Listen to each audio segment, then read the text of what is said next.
Oh, dito naman ako guys. Diyan sa, diyan, yan. Yung medyo may puti-puti, hindi, malapit doon sa asul na dagat. Yan, diyan. Hindi ko sana pakikita ipit, pero nakita ko yung dalawang ano eh. Dalawang taklobo. Yung taklobo, yun ang nagpo-produce ng ano, perlas. Kaya ito, Pearl Island. Bawal naman punta rito. Butit yung nagbabantay dito, pinakita sa amin. Sumadsad pa ako doon sa bato, pinahiram ko ng salbabida na ano. Doon ako, tsaka yung gargle. Yan. Diyan sa bandang dyan. Andyan nakatanim, at saka dito, andito raw. Dito sa banda dito, mga wild taklobo daw dyan. Yan. Dito sa paligid na to. Doon sa una kong pinakita sa inyo. Diyan.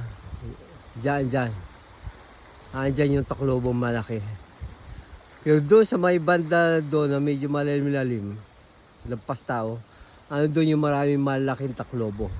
Yun ang, pagka gano'n doon malaki, maraming peras ang nakukuha. Kaya nakatim daw yan dyan. Kaya lagi may bantay dito, hindi pwedeng wala. Kaya ito ang Pearl Island. Swerte no? Nakarating kami dito sa Pearl Island.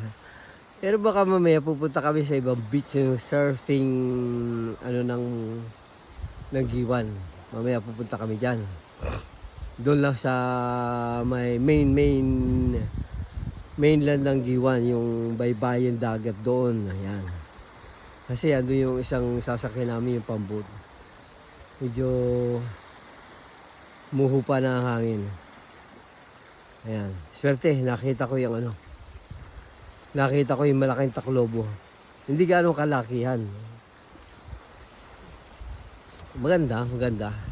Sinisid ko pero may pinagamay sa akin yung gargle.